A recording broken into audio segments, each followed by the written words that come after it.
¿Qué vimos? Luz, acuérdame.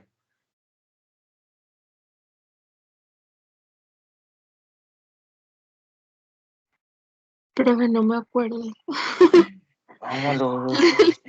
No, me estoy acordando de lo del servicio.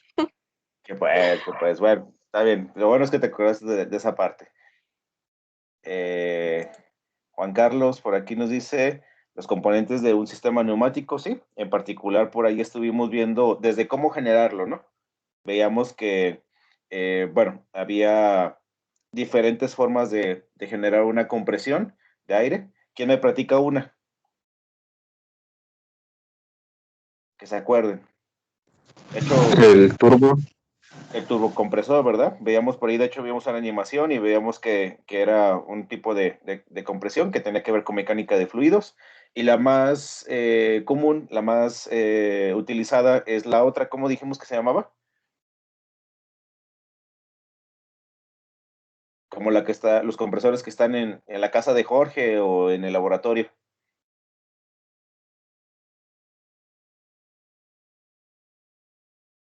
O platíquenme cómo era el mecanismo de ese compresor.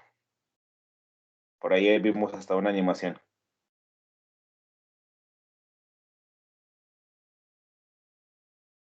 ¿Te acuerdas, Alejandra?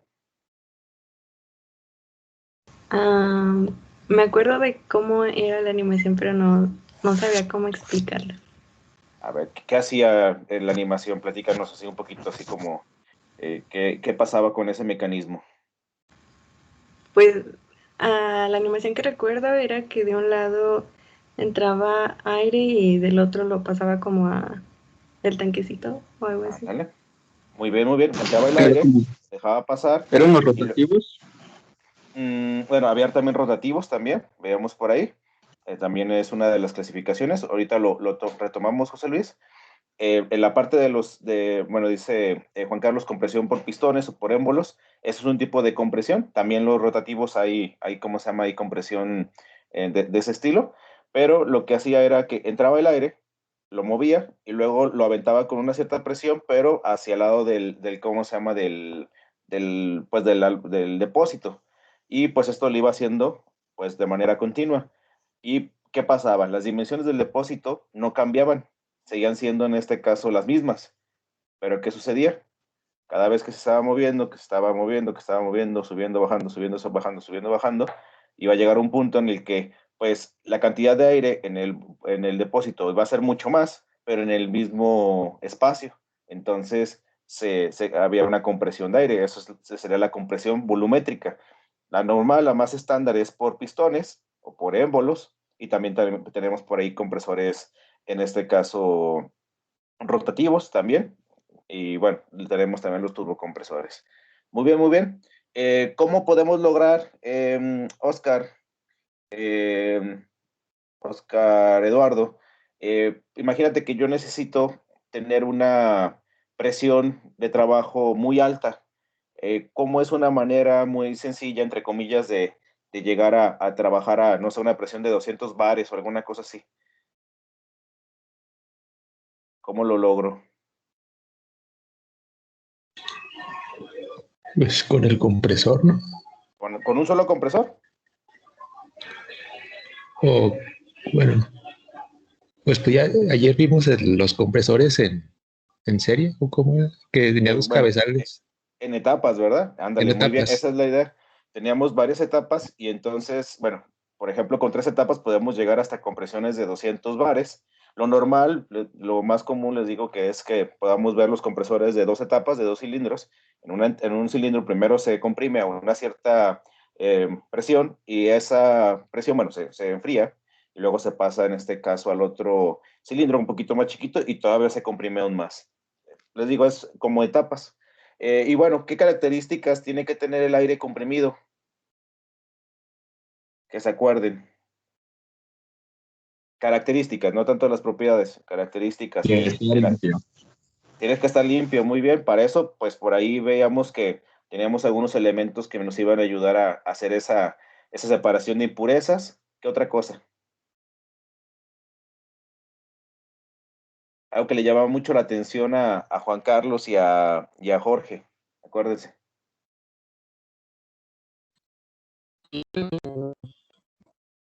Por ahí escuché que alguien habló, pero se cortó. Humectado, muy bien, Juan Carlos, efectivamente, que tiene que tener una lubricación, una pequeña suspensión de partículas de aceite por ahí en el aire. Muy bien, fíjense, ahorita en 8 minutitos, rápido, le dimos una repasada al tema. Esa es la idea. Y bueno, vamos a continuar con esto mismo. De hecho, ya casi por ahí ya íbamos a terminar la parte de la distribución. Y ahorita vamos a pasar a ver pues, los componentes como tal. Bueno, vamos a revisarlo. Si recuerdan, creo que vimos el acumulador y el separador. El acumulador no es otra cosa más que el depósito, donde vamos a estar guardando nuestro aire comprimido y pues bueno, no me va a permitir mantener un nivel de presión sin tener cambios bruscos. Lo vemos por aquí. Después veíamos el separador, que no es otra cosa que un filtro muy sensible, donde pues va a ser el primer elemento de eliminación de cómo se llama, de impurezas, de partículas y también de agua. Veíamos que era bien importante, lo vimos en el video y también por aquí, en la presentación, bueno, en el material, que pues nuestra tubería tendría que tener salidas de purga para sacar toda la humedad por ahí condensada. Muy bien. Y bueno, ahorita al final vamos a ver lo que platicábamos que eran los unidades de mantenimiento, unidades de utilización. Entonces, bueno, aquí quiero que observen otro diagramita. Básicamente es el mismo que estaba arriba, nada más un poquito más detallado. Si se dan cuenta, aquí se incluyen todos los elementos, hasta el tipo de conexión y todo ese show de esta instalación neumática. Por ejemplo, bueno, tenemos toda la parte de la tubería principal, tenemos por aquí los compresores, tenemos el depósito. Vean que, por ejemplo, lo que es el 8, el 12 y el 13, pues es la unidad de mantenimiento como tal. Veamos por ahí, y todas las conexiones de purga y todo eso, ¿no? De hecho, hasta nos marca también por aquí los grados o los porcentajes de inclinación que tienen que tener las tuberías para poder, pues, en este caso, que el agua, la humedad que todavía esté por ahí, se condense y se pueda eliminar. No sé, por ejemplo, ¿qué les llama la atención por aquí? ¿Alguno de los elementos que vean por aquí curioso?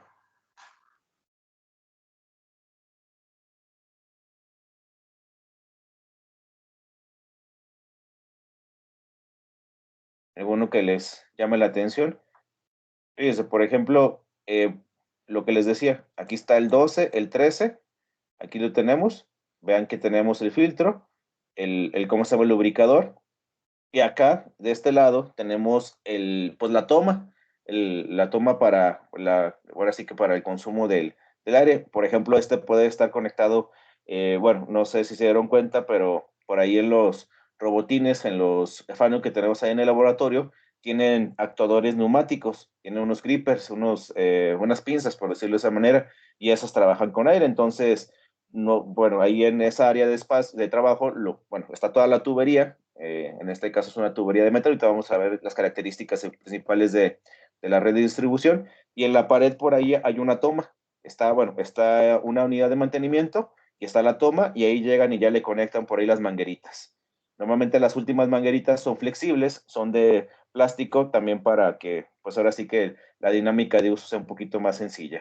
Bueno, aquí podemos observar, les digo, el diagrama, y acá abajo está el mismo diagrama, nada más representado por bloques. Quiero que observen que básicamente es lo mismo. Vean, por aquí llega en este caso el aire atmosférico. Aquí tengo el compresor, déjenme, se los voy marcando.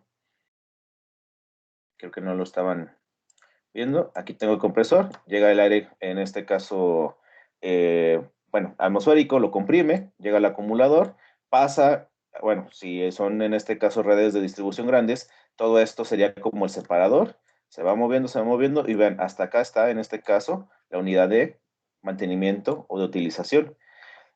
Alguien me preguntaba que qué era esta acá, ¿qué creen que sea?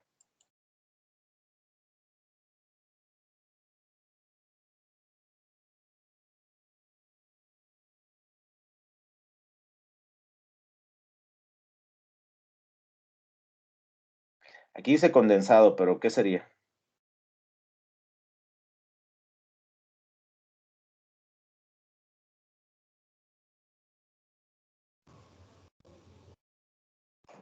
la llavecita de purga, si se dan cuenta es como si estuvieran toda la cadena de distribución y aquí abajo es donde están tumbándole toda el agua que tuviera ahí su aire comprimido. Entonces, bueno, creo que desde esta parte los diagramitas son sencillos de revisar. No les voy a preguntar que se aprendan de memoria todos los elementos, más que nada que conozcan en particular cómo va la distribución. De hecho, si se fijan, esta es una versión muy, muy, muy sencilla, muy ilustrativa de algo similar como esto. Ok, vamos a revisar qué características tienen que tener las tuberías, las mangueras, los racores, donde vamos a estar haciendo las conexiones. A ver, vamos a ver quién anda por aquí conectado. A ver, Marcos, ¿me echas la mano con la lectura de la red de distribución, la red de aire? Estos tres pequeños párrafos. Sí, profe. Gracias. La red, en red de aire. La red distribuidora está compuesta de diversas tuberías de diámetro adecuado que conducen el aire comprimido con las menores pérdidas posibles hasta los puntos de consumo. El material de los tubos suele ser cobre, latón, acero y o plástico. Los tubos deben ser de fácil instalación y resistentes a la corrosión. Las tuberías permanentes suelen ser de unión soldadas. Las mangueras de goma y plástico flexibles se reservan para las derivaciones finales, especialmente estas últimas, ya que su resistencia mecánica es superior.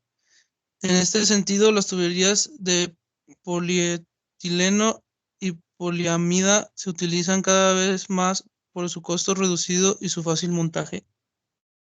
La red debe tener una pendiente de 1 al 3% para conseguir que la acumulación de agua condensada logre evacuarse por un orificio de purga.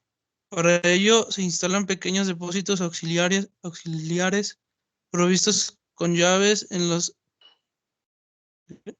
los bajantes y que las tomas de servicio se efectúen siempre encima de ellos.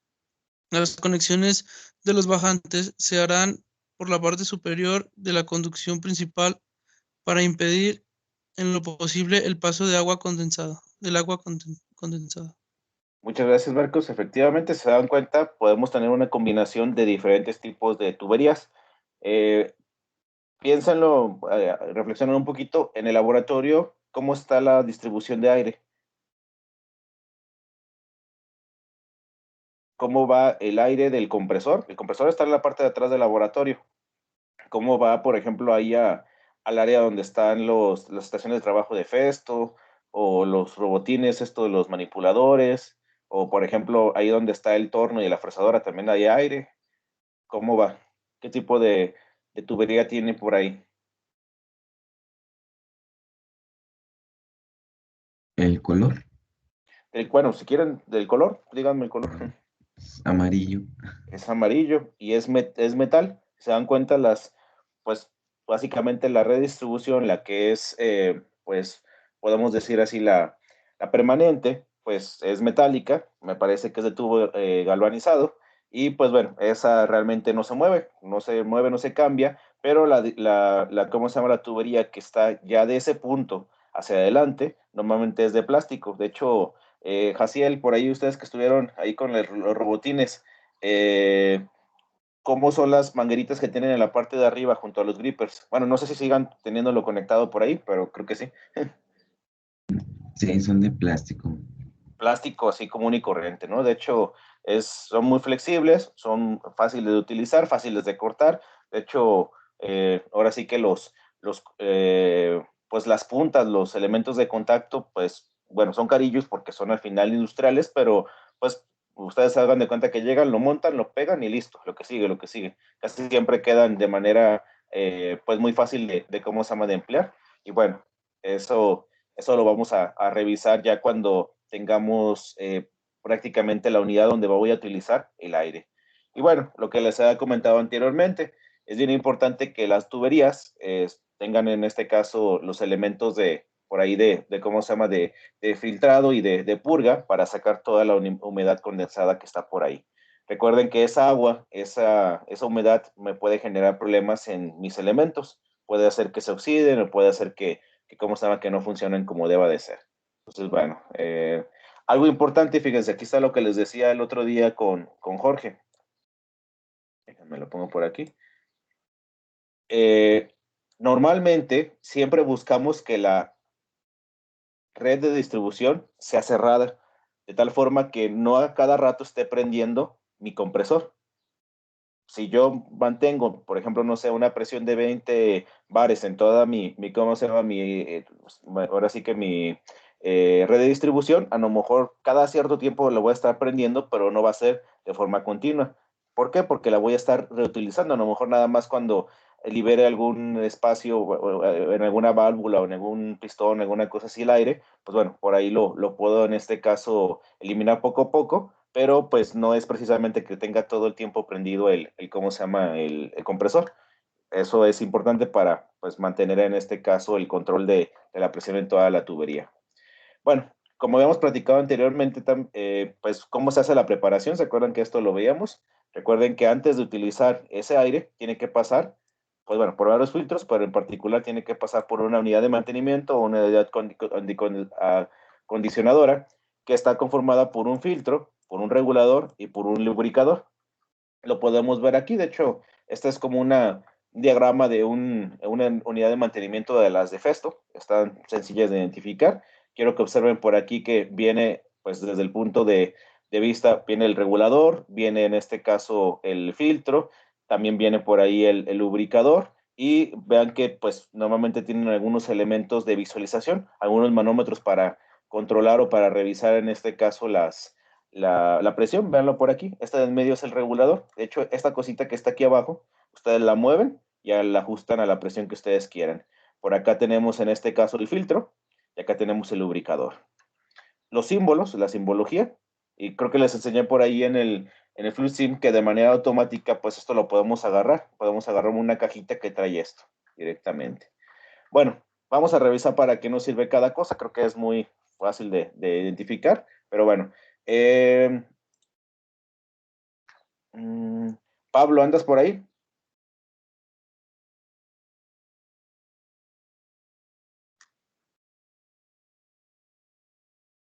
Bueno, hace ratito no me había fijado que Juan Carlos puso, es como una tubería de agua, sí, de hecho prácticamente le pusieron como tubo de agua ahí en el laboratorio. ¿Se andará por ahí el Pablo?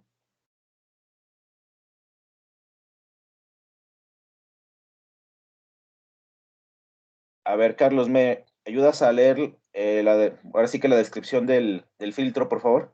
Carlos Ulises.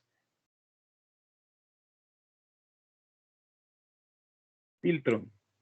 Sirve para eliminar las impurezas que aún pueda llevar el aire comprimido.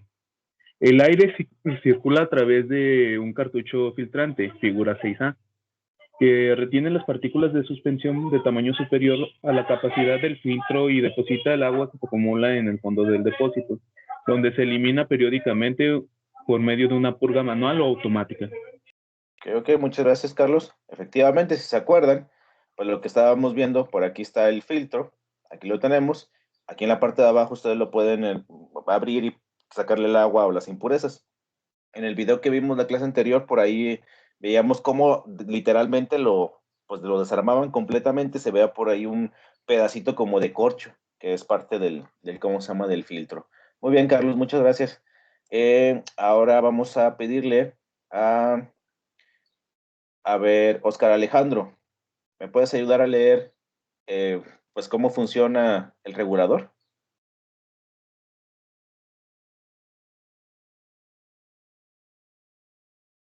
Y tuve una falta de ortografía. Yo, Sí, por favor.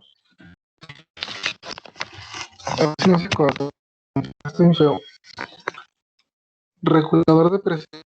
Una vez filtrado el aire, se introduce en el regulador de presión, cuya misión es mantener una presión constante de trabajo con independencia de las posibilidades de variaciones de la red. La presión de entrada, siempre mayor que la de salida, es regulada por la membrana, solicitada por otro lado por el muelle pretensado. Cuando la presión aumenta, la membrana comprime el muelle y la válvula de asiento se cierra, lo que supone la regulación de la presión por el caudal. Di la, pres- di la Y así, presión aumenta mucho, se ajusta a través de un escape de aire de la membrana. Por el contrario, si la presión desciende, el muelle abre la válvula y restablece el servicio. La citada válvula, la citada válvula de asiento es amortiguada por el muelle. La presión de trabajo se controla por medio de un manómetro. creo que muchas gracias, Oscar. Si se dan cuenta, por aquí están los elementos y, bueno, lo más interesante por aquí, bueno, es la parte que ustedes pueden controlar. Normalmente es con una, pues, con una perilla montada sobre el mismo sistema, pueden controlar la presión. Y también, bueno, aquí algo interesante es la válvula de asiento que tiene para regular en este caso pues, la presión. Recuerden que lo que normalmente pasa es que por aquí yo puedo tener sobre mi línea de distribución, no sé, unos 10 bares, pero acá adelantito, en mi unidad de utilización, voy a tener en este caso, no sé, los 6 bares que habíamos platicado, ¿no? Entonces, aquí se puede hacer la regulación, es decir, si se fijan, este elemento, bueno, la red o los elementos que tenga de este lado de mi conexión, siempre van a ver los 6 bares, no importando que esté pasando por acá. Eso es algo interesante, es algo importante. Muy bien, muy bien. A ver, Andrés Serna, ¿me echas la mano con la lectura de el lubricador? Sí, profe. El lubricador engrasador, ¿verdad? Sí, por favor. Los elementos neumáticos, al tener piezas móviles, deben recibir una pequeña dosis de aceite para su lubricación constante, ¿no? Constante, sí. Eh, para ello se utiliza el mismo aire comprimido como vehículo portador. El aparato lubricador, que está en la figura 6, realiza esta función mediante el efecto Venturi. Los aceites empleados deben ser minerales, exentos de acidez y de poca viscosidad. El lubricador va provisto de una mirila y de un tornillo de regulación para controlar el goteo. Gracias, Andrés. Efectivamente, de hecho lo vemos por aquí. Pasa el aire y se va a llevar un poquito de ¿cómo se llama? De aceite. Esto va a permitir que las mangueras se mantengan lubricadas y que las uniones queden como perfectamente selladas. Podemos verlo de esa manera. Por aquí vemos los, pues, los símbolos de ¿cómo se llama? De los elementos de la unidad reguladora. Lo podemos ver por separado o como les había dicho, lo podemos ver todo junto. ¿Dónde está? Ah, bueno, ahorita les enseño. Les enseño cómo sería la unidad reguladora completamente. Y bueno, hasta aquí no sé si tengan alguna duda, alguna pregunta, algún comentario, chavos.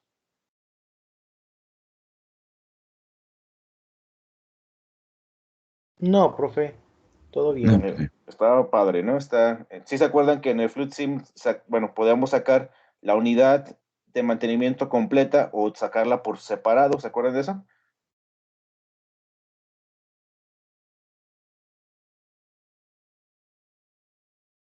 Que por ahí les puse una pequeña simulación.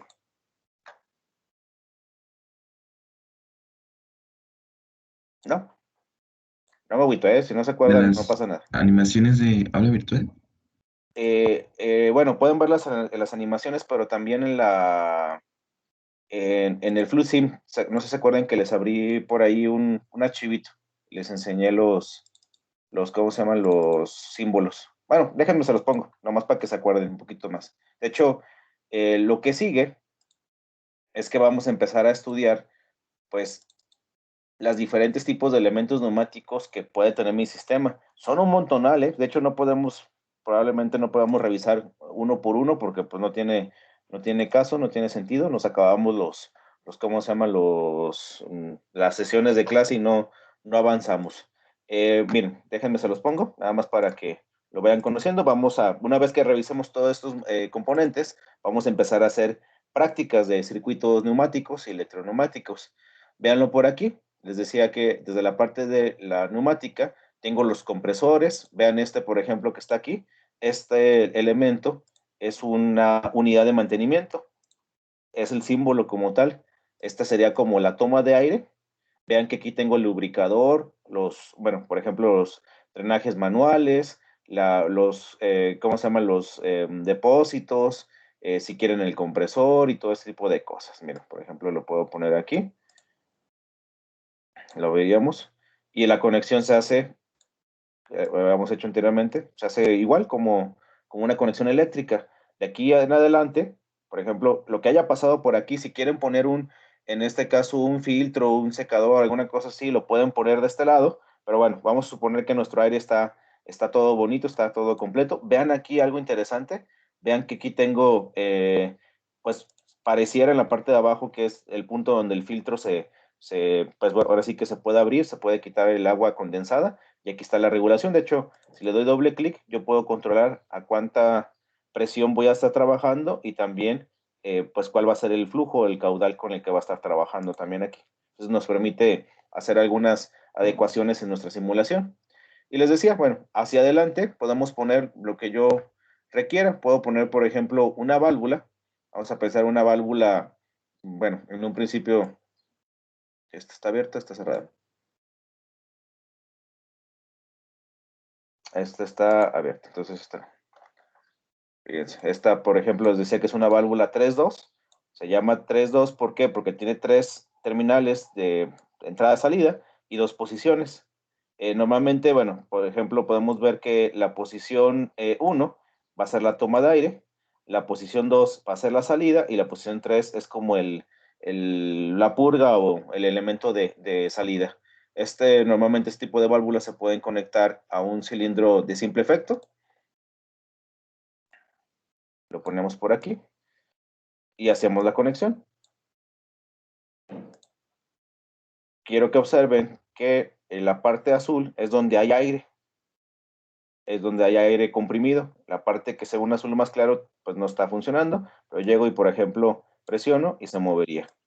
Presiono y se movería. Esto ya lo habíamos hecho, les digo, no pasa nada. Yo puedo regular, controlar varias cosas aquí. Por ejemplo, también, fíjense, en las válvulas yo le puedo dar doble clic y convertirlo no solamente en mecánica o manual, sino también en este caso eléctrica. Véanlo por aquí. Entonces, ¿qué pasaría aquí con esto? Solamente para que ¿cómo se llama? Se motiven, lo vean bien chido. Fíjense, voy a poner por aquí un pequeño circuitito bien menso, así muy, muy, muy fácil de acomodar. Tengo 24 volts y tierra. Voy a poner un push button. Y fíjense, algo bien importante. ¿Dónde está? Aquí en la parte de los relevadores voy a utilizar uno que dice válvula solenoide. No es otra cosa más que un relé, nada más que pues va a tener por ahí pues una conexión con una válvula. Entonces fíjense, le pongo aquí, le pongo aquí, le pongo aquí. Y esta le pongo un nombre, le voy a poner M1 si quieren. Y algo bien importante, me posiciono en este valor y le pongo bueno, en ese puntito, es mi señal de activación. Esa activación puede ser mecánica, puede ser por aire, puede ser por algún elemento de fin de carrera o alguna cosa así. Fíjense, le voy a poner M1 y vean lo que va a suceder. Yo voy a poder activar mi pistón de forma manual, no pasa nada, pero vean qué pasa si yo activo esta bobina. ¿Ya vieron? La lógica es lo mismo que estábamos haciendo, nomás que resulta que en lugar de prender o apagar un motor o una lamparita, que estamos activando, Andrés Salas? ¿Qué activamos aquí?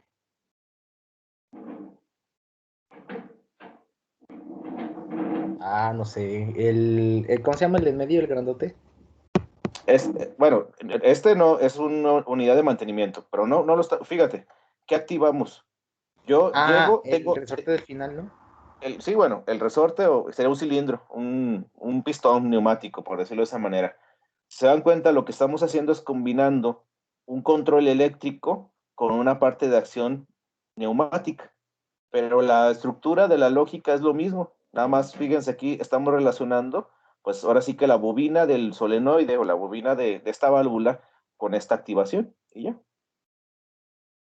Si alguien quiere que esto sea un poquito más lento, pueden regular, en este caso, el nivel de presión. No siempre se hace así, se pone por aquí una válvula reguladora.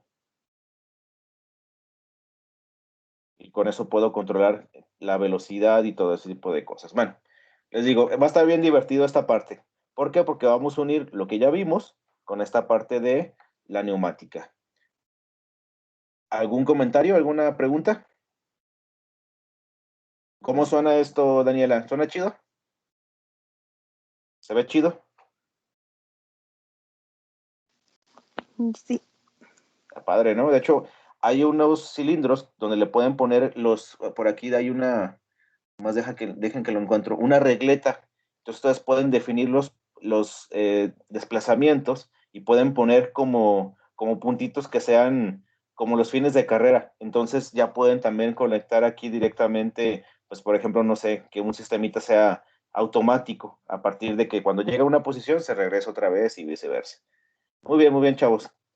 Ok, una vez que ya revisamos esta parte, vamos a empezar a revisar los componentes, pues una pequeña descripción de los componentes de un sistema, pues, neumático, desde cómo leemos un diagrama, cómo lo podemos clasificar, cómo lo podemos acomodar, y bueno, yo creo que vamos a empezar a ver esto. Es una diapositiva, es una presentación con muchas diapositivas, les digo, nada más hay que poner mucha atención. Y ahorita de todos modos también voy a platicar con ustedes con respecto al examen. Ahorita vemos qué onda con eso. Bueno, seguimos en la unidad 2 de sistemas de control neumáticos y pues vamos a revisar estos componentes neumáticos, electroneumáticos. Lo primero que vamos a revisar, chavos, es que de igual manera como en nuestros diagramas eléctricos, siempre comenzábamos con la parte de arriba, con la línea de alimentación, ahora sí que con la energía de mi circuito eléctrico, y al final, en la parte de abajo, poníamos los elementos de acción. Por ejemplo, en el caso de un diagrama de fuerza, pues ponemos por ahí los motores. Aquí hagan de cuenta que está al revés. En la parte de abajo vamos a poner los elementos de alimentación y hasta la parte de arriba vamos a poner los elementos de acción o de trabajo como tal. Fíjense, vamos a revisarlo paso a paso. En la parte de hasta abajo vamos a tener todos los elementos de alimentación como puede ser un depósito, un compresor, una válvula reguladora, una unidad de mantenimiento, lo que ustedes quieran. De hecho, este simbolito también es el de la unidad de mantenimiento comprimido. Posteriormente, vamos a tener los elementos que me van a estar dando, pues, una señal de activación, una señal de entrada como tal, ya sea alguna válvula con una activación con pulsador o de switch, pues, por ahí, o de rodillo, o de un interruptor de proximidad, o alguna cosa así. Vean cómo vamos subiendo. La parte de la energía, la parte de la fuente, pues, la parte de las señales de entrada. Después vamos a tener algunos elementos que estén procesando señales que van a decidir hacia dónde va a caminar el aire, hacia qué punto, de un punto a otro, vamos a tenerlo por ahí. Y finalmente, en la parte de arriba, quiero que observen que se juntan, bueno, dos elementos muy importantes. Los elementos de trabajo, que pueden ser los cilindros, motores neumáticos, ventosas, lo que ustedes quieran. Y bueno, en algunas ocasiones van a ocupar por aquí a lo mejor tener algún elemento, se le llama de maniobra, para poder activar o desactivar de manera correcta los elementos de trabajo. Entonces, aquí van a quedar. Entonces, vean que estamos haciendo pues un proceso como un poquito al revés del ¿cómo se llama? Del diagrama eléctrico. En el eléctrico comenzamos con la alimentación y terminábamos con la acción. Y aquí comenzamos de la parte de abajo con la alimentación y terminamos en la parte de arriba con los elementos de trabajo. ¿Hasta aquí alguna pregunta? ¿Alguna duda? Van a decir qué significan esos simbolitos. Lo vamos a estar viendo en el transcurso de este curso, de esta sesión, de la sesión de hoy y de la próxima semana. ¿Vamos bien? Sí, profe. Ok, bueno, ¿cómo lo vemos en un esquema? Véanlo. En la parte de abajo tenemos la toma del aire comprimido, tenemos en este caso una unidad de mantenimiento y bueno, por aquí tenemos una válvula de alimentación general, podemos decirlo así.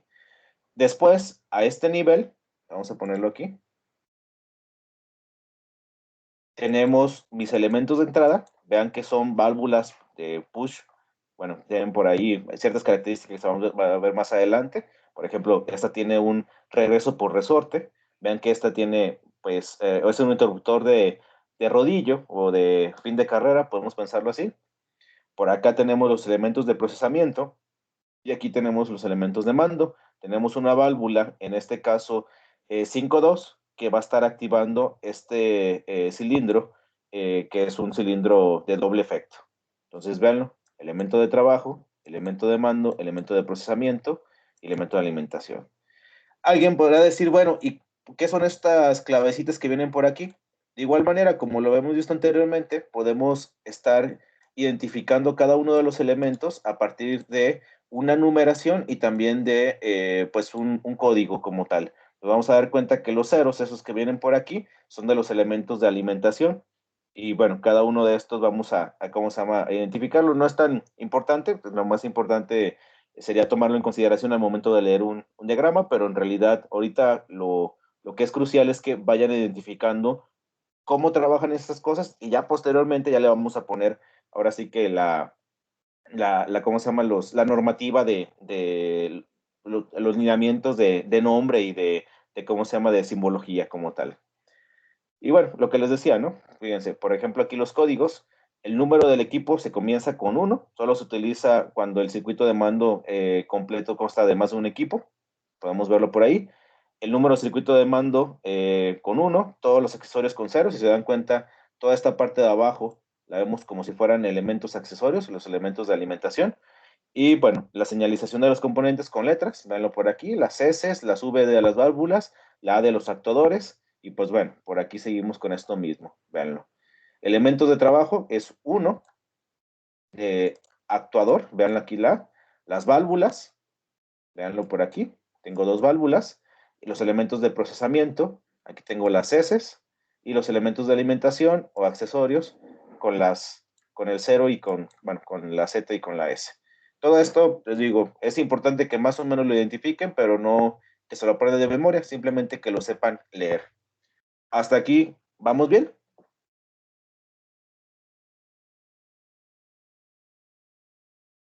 ¿Alguna pregunta, alguna duda? No, profe, ninguna. Ok, les digo, simplemente es que veamos en forma general esto. Ok, vamos a ir identificando un poquito de forma, ahora sí que, pues, a grandes rasgos, estos elementos.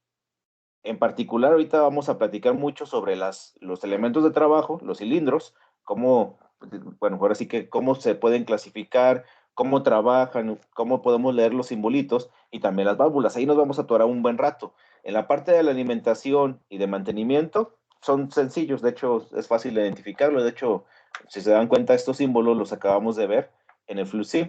Tenemos la parte de los compresores con volumen constante de desplazamiento, los acumuladores o depósitos de aire o almacenes, la fuente de presión como tal, la toma de presión, vean los filtros, vean los separadores con, en este caso, separador de agua con accionamiento manual o separador de agua, en este caso, automático. Los simbolitos, creo que nada más es importante que lo tomemos por ahí en consideración. ¿Hasta aquí vamos bien? ¿Todo chido? Sí, profe, todo chido. Ok. Bueno, me faltaron algunos por acá. Vean que está el lubricador y pues la válvula reguladora que normalmente va conectada pues a la unidad de mantenimiento. Vean que aquí abajo era lo que les decía. Aquí está mi símbolo de mi unidad de mantenimiento, pues toda completa, ¿no? Con mi filtro, con mi válvula reguladora y con mi lubricador. Si no quieren batallar con esto, podremos utilizar una versión simplificada de la unidad de mantenimiento que sería esta. Yo ya sé que por dentro se supone que tendrían todos estos elementos pues que la conforman. Vamos bien, ¿verdad? Ok, vamos a empezar con esta parte y aquí es donde les digo que va a haber, pues está interesante porque vamos a tratar de, pues, de identificar todas las características, primero de los elementos de trabajo de los actuadores y posteriormente, pues de algunos tipos de válvulas. De hecho, les digo que esta parte de los componentes, si mal no recuerdo, bueno, se los tengo dividido en dos documentos, en dos presentaciones, porque son un montón. Luego se empiezan ¿cómo se llama? A confundir con tantos, pues, con tantos elementos a estudiar, entonces lo vamos a ir llevando paso a paso. Primero vamos a revisar los elementos de trabajo. Luz, ¿me echas la mano con la lectura de esta diapositiva, por favor?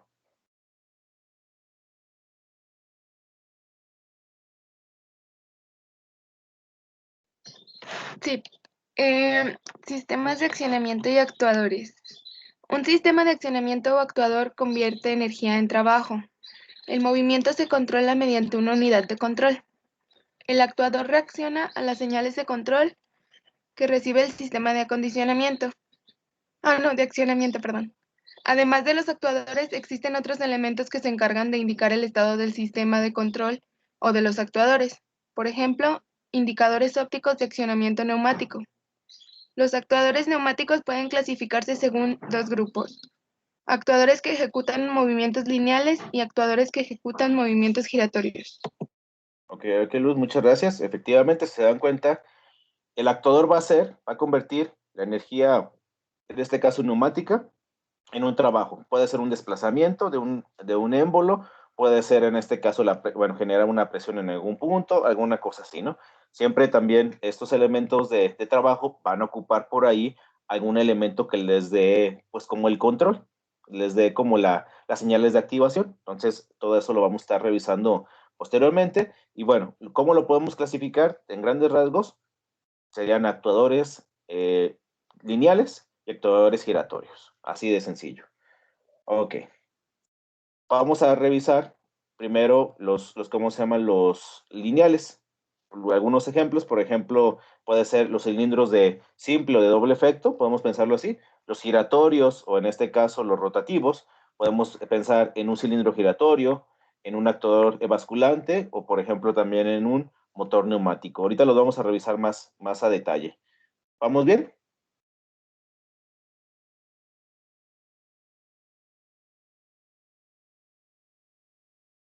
¿Sí, jóvenes? Sí, profe. Vamos a revisar, fíjense, les digo, es como la parte de cómo están construidos, cuál sería su simbología pues de este tipo de elementos. Aquí estaríamos primero platicando sobre el cilindro de simple efecto. ¿Quién anda por ahí?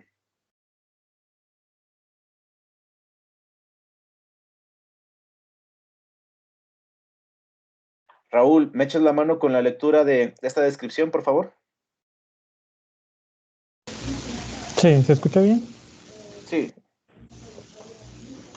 Sistema de accionamiento de actuadores, elementos de trabajo, cilindro de simple efecto. Los cilindros de simple efecto reciben aire comprimido en un solo lado. Por ello, estos cilindros solo pueden ejecutar un trabajo en un sentido.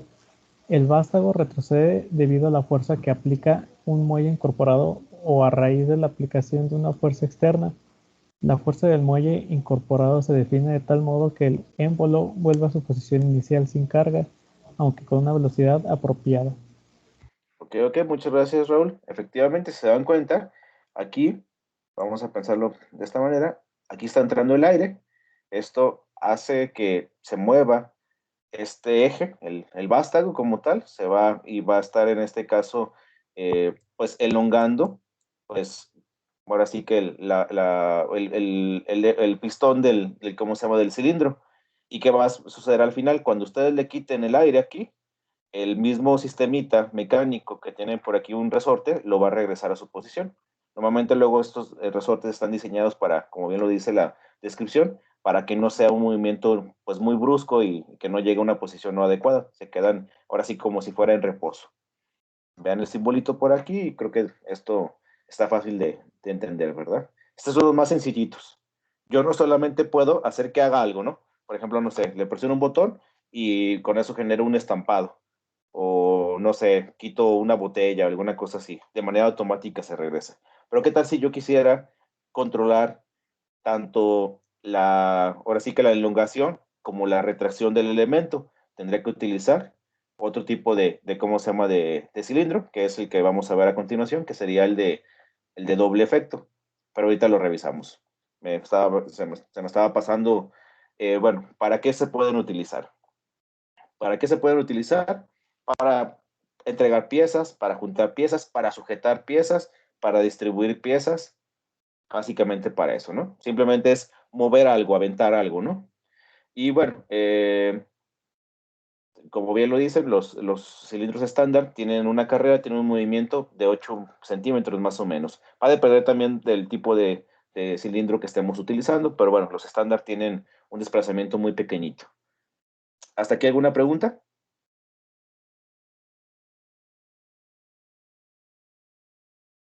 No, profe, ninguna. Ok, fíjense, ese está padre. Este es los cilindros de doble efecto. A ver, aquí no le he preguntado. Jorge, ¿me echas la mano con esta lectura, por favor? Esta descripción. Sí, profe. Sistemas de accionamiento y actuadores. Aguanta, profe.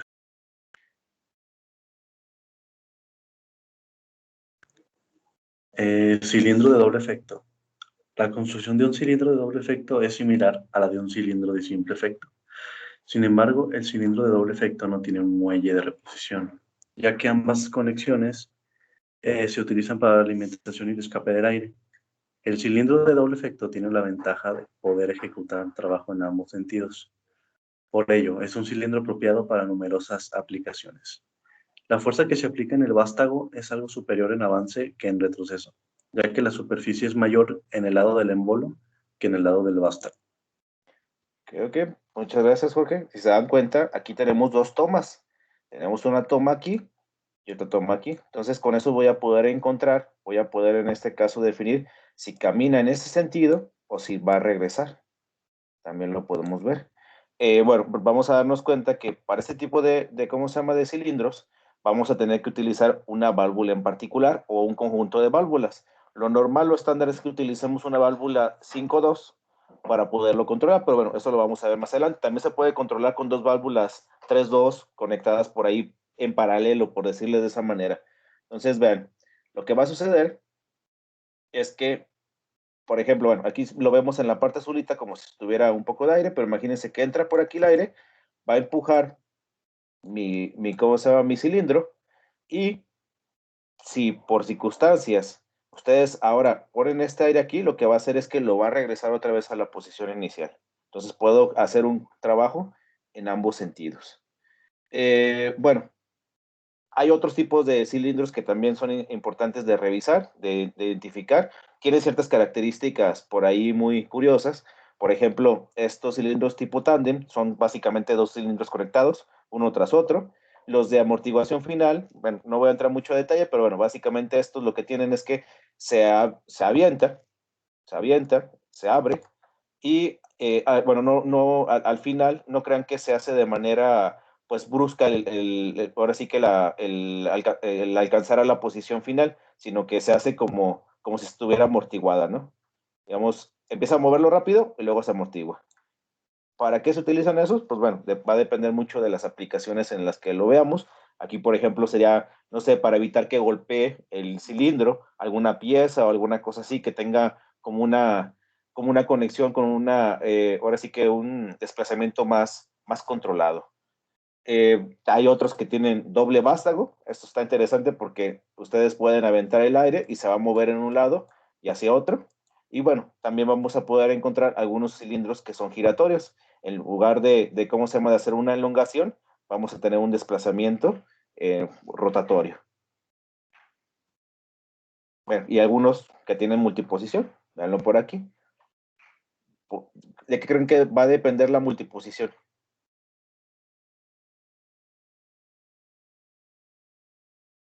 De la presión. De la presión y de la presión y de los, ahora sí que de las señales que le estemos enviando. Vayan viendo cómo se va acomodando, cómo se va elongando ¿cómo se llama?, pues ahora sí que sus émbolos. Hay otros elementos de trabajo, como hemos platicado, desde el punto de vista giratorios. Por ejemplo, este se utiliza muchísimo. Este sería una combinación de un cilindro giratorio y también lineal. Vean lo que haría. Por ejemplo, aquí, ¿qué pasa? De hecho, esto es interesante que lo vean porque hay una forma de clasificar los movimientos en un sistema neumático con las elongaciones o ¿cómo se llama?, o retracciones de los sistemitas, de los émbolos.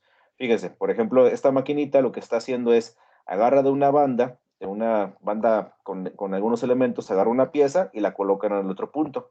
¿Qué tendría que hacer, por ejemplo, este robotín o esta estructura? Piensen en un robotín, para volver a agarrar otra pieza y colocarla aquí. Platíquenme. Así como paso a paso.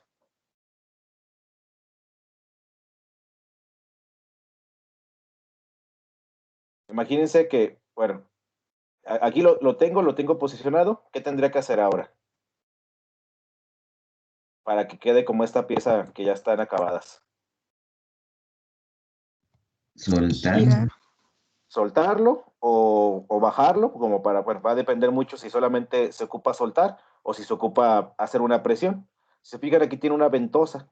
Entonces, fíjense, baja, suelta la ventosa, después, ¿qué hacemos? Sube, gira, baja, activa la ventosa, ¿y qué hacemos? Sube, gira, baja, desactiva la ventosa y así lo sigue haciendo. Vean qué interesante está este tipo de elemento de trabajo. La verdad es que son muy caros, ¿eh? Cuando ya llegan con combinaciones de ese estilo son carillos. De hecho, si los cilindros de simple efecto pues valen una buena lanilla. ¿Alguna pregunta con el comportamiento, con el funcionamiento de este tipo de elemento de trabajo, chavos? Creo que esto se va a ver mucho también cuando empecemos pues a diseñar ¿cómo se llaman? Los automatismos, ¿verdad? Va a quedar un poquito más claro cuando lo simulemos, pero bueno, si se dan cuenta, en términos generales es cómo funcionan estas chivas. ¿Vamos bien? Profe, ¿el gripper del laboratorio cuál usa? Ahí vienen, miren, que pues. Son otro tipo de ¿cómo se llama? De elementos de trabajo. Pues básicamente lo único que hacen es, se inyecta el aire y se cierran ¿cómo se llama? Bueno, ahora sí que los mecanismos estos, pero es un movimiento lineal también. Ok. ¿Cómo cuál se parece? Como este, ¿no? Sí. De hecho, aquí tendríamos que ver, ahora sí que en particular la construcción, pero según yo, nada más, bueno, tiene una toma para la apertura y para el cierre. Bueno, lo tenemos por aquí, ¿se dan cuenta? Pareciera como un pistón de doble efecto para poder abrir y cerrar ¿cómo se llama? El mecanismo. Ojo, bien importante, chavos. Vean que el gripper, pues tiene esta estructura muy bonita, muy de perfil de aluminio, lo que sea, pero realmente lo que ustedes le pongan acá arriba, pues va a ser lo que haga el trabajo. Por ejemplo, las pinzas que tiene el gripper, ahí, esas pinzas las hizo Ed, las diseñó Ed, y pues, están muy bien diseñadas. El problema es el material. Como las hizo para que fuera súper rápido con las impresoras 3D, pues luego de repente el material quedó un poquito, pues con poros, como no ¿cómo se llama? Tan rígido, y luego de repente, si apretaban de más, se rompía o cosas por el estilo. Me ha tocado ver que lo usan ¿cómo se llama? Para hacer clasificaciones y cosas por el estilo. ¿Ustedes estuvieron agarrando piezas con lo que estuvieron haciendo con Chávez o nada más dibujaron? No, sí, piezas también. Piezas. Y pues, por ejemplo, si se dan cuenta, eso es bien interesante porque la interfaz de la activación de la herramienta final, pues la hacen ahí mismo en el software de ¿cómo se llama? De Fanuc, pero no sé si se fijaron que en la parte de arriba del robotín hay una tarjeta, pues ahora sí que dice, esa también la hizo Ed, para poder hacer es una tarjeta de ¿cómo se llama? Adquisición de datos o condicionadora de datos para poder comunicar el robotín, bueno, ahora sí que la computadora con el robotín, con el gripper, porque el gripper es como un accesorio. Entonces, eso estuvo muy chido, eso por ahí lo diseñó Ed, y ya ustedes ahorita llegan y simplemente le ponen las señales de activación de ese elemento final y ya no pasa nada. No sé si se dieron cuenta de eso. De la tarjeta no, pero del otro del software sí. En el software nada más que le ponen una instrucción, ¿no? Sí, sí, una instrucción de entrada-salida. Fíjense, ahí está lo interesante, pero la parte de la adquisición de señales, esa no existía, esa la hizo Ed. Se puede comprar, ¿eh? Digamos, acuérdense que los sistemas industriales casi todo hay de comprar y de poner, ¿verdad? Pero es muy caro. De hecho, en algún momento, bueno, voy a moverme un poquito sobre eso, pero para que vean que esto sí es muy, ¿cómo se llama? Muy útil. El año pasado, antes de que fuera ¿cómo se llama? Marzo, pues fíjense, del año pasado, andábamos viendo comprar una nueva celda de manufactura. Bueno, creamos una celda completa ya para que tuviera no solamente el robotín, sino algunos elementos por ahí de clasificación y cosas por el estilo. Pero estábamos buscando que tuviera ya pues una herramienta final.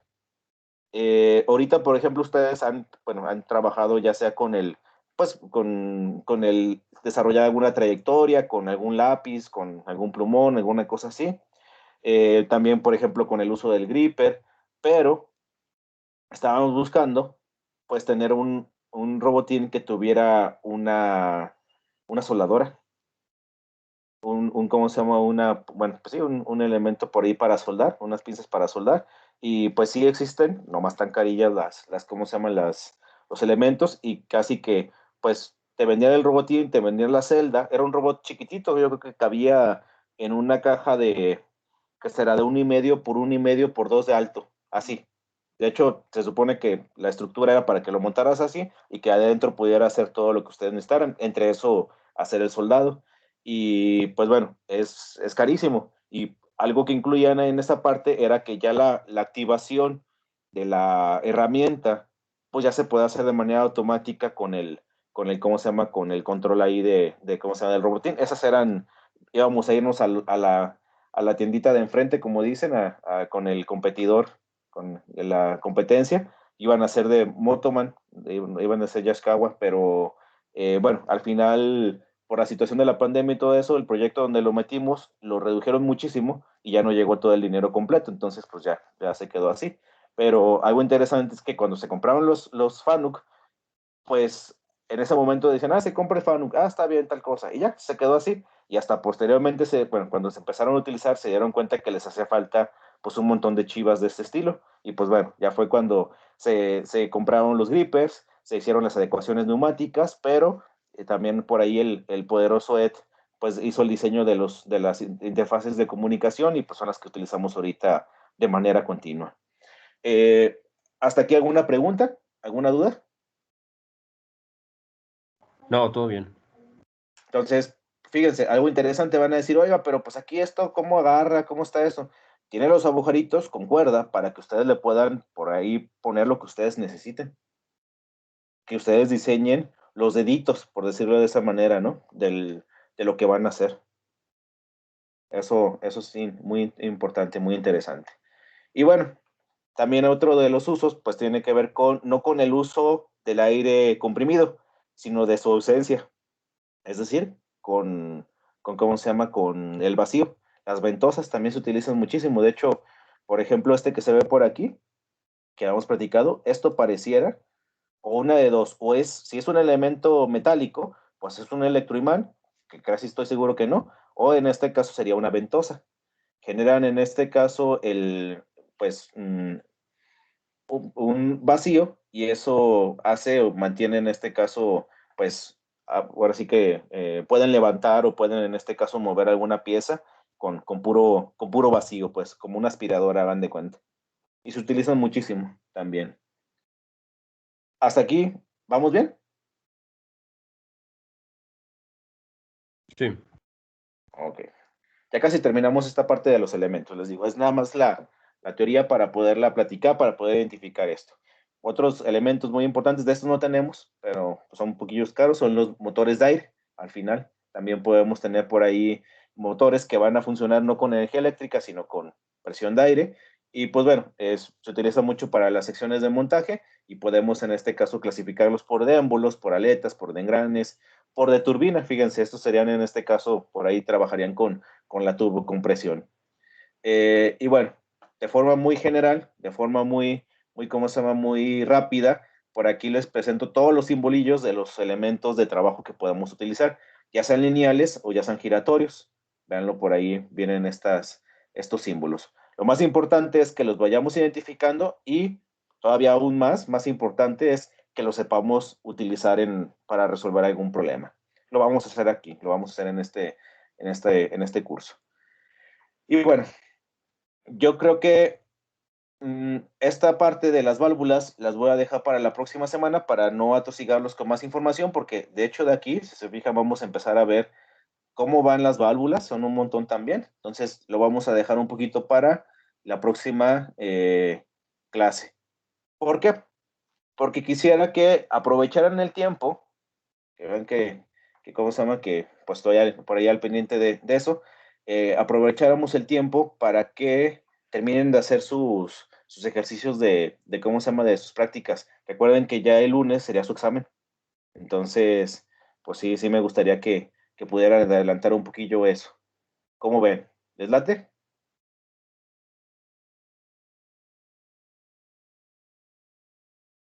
Sí. Pues digo, bueno, en tu caso, Andrés, pues ya lo entregaste, pues ya quedó así. Pero si les faltara algo, pueden ponerse a hacer ahí eso. Nomás una pregunta, Andrés, porque ¿sí pusiste la descripción? ¿Qué era la descripción? Es que no sé. Ya ves. Hay que poner cómo funciona tu propuesta. Sí. Hay que ponerlo en un archivo de Word si quieren. Ahí, ahora sí que anexo al archivo de simulación. Entonces es bien importante eso. Antes ahorita para agregar eso. Ya ves, ¿sabes? Entonces, pues bueno, realmente les digo, vamos trabajando muy bien en cuanto a los tiempos. Si nos esperamos un poquito para avanzar con la parte de válvulas, no pasa gran cosa, pero creo que sí sería importante que tuvieran la oportunidad de poder, pues ya darle un poquito de finalización a estas prácticas, pues para el examen de lunes. El examen de lunes, ¿cómo viene? Viene una parte donde les voy a preguntar teoría, la teoría que vimos al principio de la clase. Esa parte pues, está sencilla, se los voy a poner de forma, pues bueno, ya sea de opción múltiple, falso verdadero, de elegir, algunas, bueno, vienen por ahí también abiertas como para que me platiquen bueno, ahora sí que me expliquen algún concepto, alguna cosa así. Y viene en este caso ejercicios. Los ejercicios, viene una descripción completa y bueno, por ahí en la parte de abajo de la pregunta, por decirlo de esa manera, viene pues, un navegador, un examinador para que ustedes puedan pues subir su ejercicio de ¿cómo se llama? Pues su propuesta desarrollada, su ejercicio como tal. Lo pueden hacer, si quieren hacerlo a mano, pues bueno, está bien, pero pues la idea es que pues utilicen el software, ¿no? Utilicemos las herramientas que tenemos pues ahí a nuestro alcance, entonces ahí subirían el archivo, no sé, de FluSim, es decir, asterisco.ct o el archivo del KDSIMU, el que ustedes quieran. Lo suben ahí y, por ejemplo, también pues les voy a poner que pues, pongan la descripción del funcionamiento de lo que están haciendo, de tal manera que no solamente sea el puro circuito. Entonces lo pueden poner en la parte de, pues como de texto, escriben ahí cómo funciona, suben su aplicación y listo. Ese básicamente será su examen. Habíamos platicado que iba a tener por ahí una disponibilidad de 2 horas. Estábamos viendo cuánto sería la duración del examen como tal disponible, pero pues yo creo que para que no nos agüitemos, que no haya ningún problema, les voy a dejar que esté disponible a partir de las 10 a las 12 y que también dure de 10 a 12, es decir, 2 horas para que tengan su tiempo completo y que no se carrerían tanto. La parte de la teoría, yo creo que en unos 15 minutos la contestan. La parte de los ejercicios, ahí se pueden atorar un poquillo más, pero bueno, les voy a dar el tiempo suficiente para que no haya mucha bronca. ¿Hasta aquí alguna pregunta? ¿Alguna duda? ¿Algún comentario? ¿Cuántos ejercicios son? 2. Ok. No son difíciles, de hecho, si se hacen los de la tarea, prácticamente pueden hacer estos. Creo que lo más complicado, entre comillas, sería hacer la interpretación de lo que se les solicita, nada más. El entender lo que les piden y eso convertirlo en el circuito, pero bueno, eso creo que realmente no sería muy complicado ya una vez hechas estas prácticas. ¿Por qué les pongo 2? ¿Por qué no les pongo 1?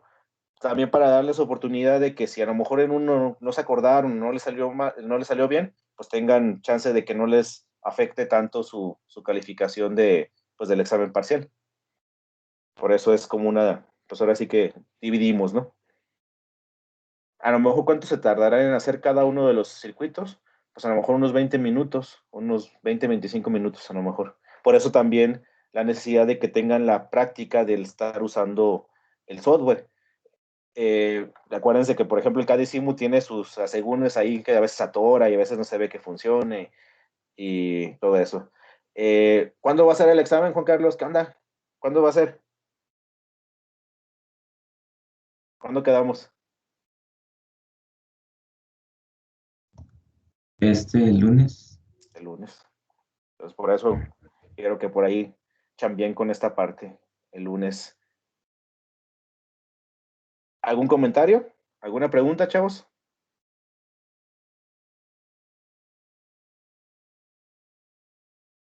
¿Todo bien? No. Todo bien, profe. Ok, bueno.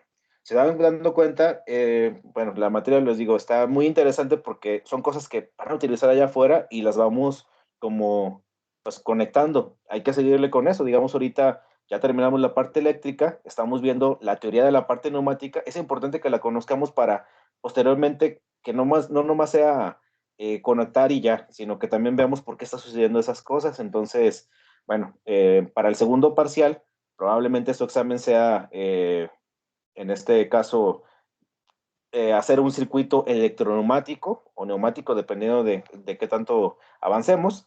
Y posteriormente, ya al final, va a ser la conjunción de todo. Bueno, vamos a ver la parte de los PLCs y ahí sería la conjunción de todo. La parte eléctrica, la parte neumática y la parte programable.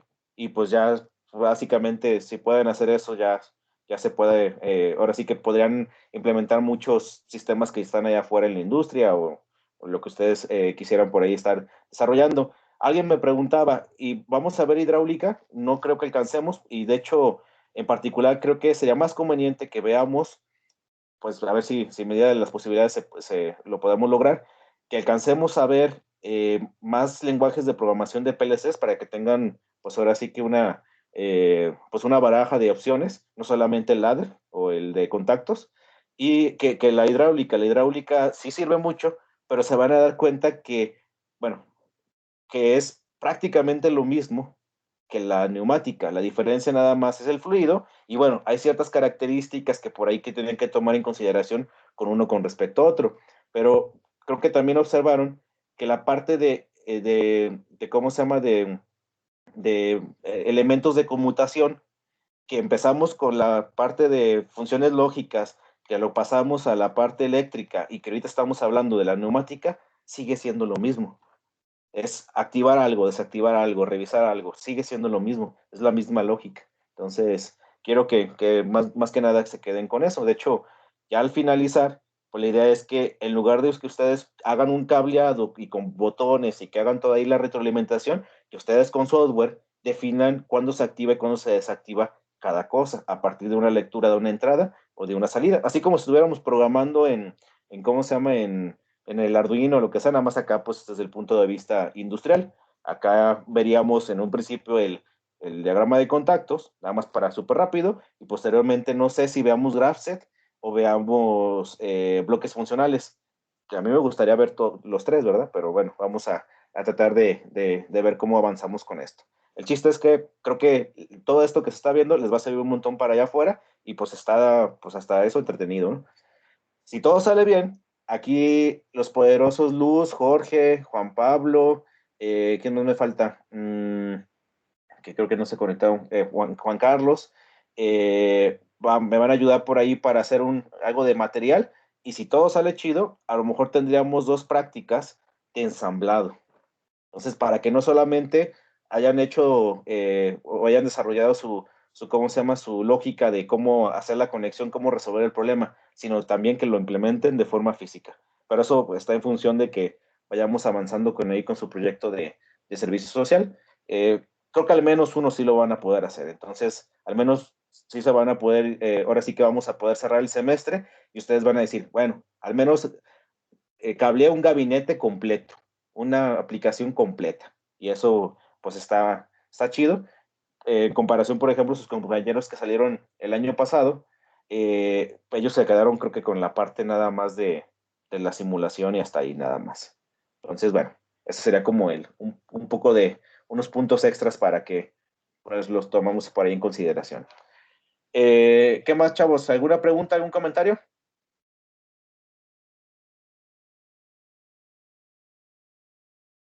No, ninguna, profe. Entonces, pues bueno, les doy este tiempo para que puedan en este caso terminar de hacer sus prácticas y pues seguimos en comunicación. Cualquier cosa que tengan de dudas, me dicen y pues el lunes les va a aparecer por ahí el examen en el aula virtual. Es importante que, bueno, no voy a programar sesión así como en Teams para que no estén en este caso, bueno, que no haya una desatención al examen. Más bien, si tuvieran alguna pregunta, desde el chat ahí me dicen, oiga, profe, ¿con esto cómo vamos? O tengo dudas de esta parte, y ahí me preguntan en el contesto. De hecho, voy a estar por aquí conectado sin ningún problema. Entonces, pues bueno, mucho éxito con sus actividades, chavos, y nos vemos la próxima semana. Cuídense mucho. Gracias, profe, que esté bien. Nos vemos. Hasta luego. Gracias, hasta luego, profe. Hasta luego, hasta luego. Hasta luego.